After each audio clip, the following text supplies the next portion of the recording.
Communism in Europe and surrounding areas was growing increasingly during the post-World War II period. The USA was beginning to become afraid of the communism of the Soviet Union, especially in regards to the domino effect, where they believed, once one country fell to communism, they all would fall. These two countries were the only ones to emerge as superpowers after World War II. Tensions increased between the two countries, as was reflected in the Cold War. In order to prevent the threatened countries from falling, Harry Truman, President of the U.S., decided to aid these countries financially in their fight against communism. This became the Truman Doctrine, which was announced to Congress on March 12, 1947, because Greece was becoming especially threatened and Britain was unable to continue financial aid. If Greece was to fall, Turkey wouldn't be far behind, and it would also seem to work the other way as well.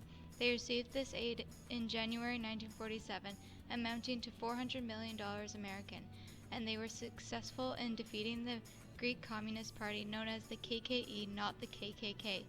Initially, all financial support was put towards the militaries of these countries. This proved most effective in the efforts made, and much of the ideas here led to the formation of NATO and other organizations. A year later, George Marshall proposed that they support these countries economically as well, in order to rebuild those that had suffered in World War II. This became known as the Marshall Plan. The goal was to provide political stability and assured peace. In total, there were 18 countries aided, including France, West Germany, the UN, and the Netherlands, with a total sum of $13 billion given, amounting to $130 billion nowadays. At first, the Soviets were actually invited to accept economic assistance as well as their satellite states. Stalin quickly refused, fearing that he would lose his grip on those countries as well as his own.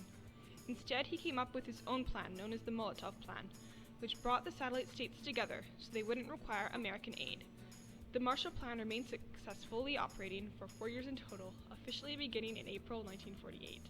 Eventually, the Truman Doctrine and Marshall Plan led to the formation of NATO, or the North Atlantic Treaty Organization. This treaty was signed on April 4, 1949. 12 nations joined NATO in their fight against communism under the United Nations Charter. The purpose of NATO was to prevent a communist Soviet Union from taking over vulnerable nations. Attack on one country was an attack on them all. They were to carry this out militarily if they needed. In June 1950, the Korean War broke out, making NATO realize that they had to take action to prepare the Allies against the Soviets.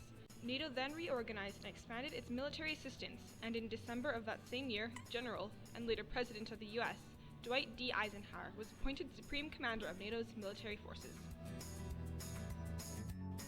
In 1954, the Soviets even tried to join NATO in an attempt to strengthen Europe. However, this was quickly rejected since NATO feared the alliances would be weakened as a result, although after the fall of communism, Russia would join. NATO continues to this day in order to defend and aid countries in crisis.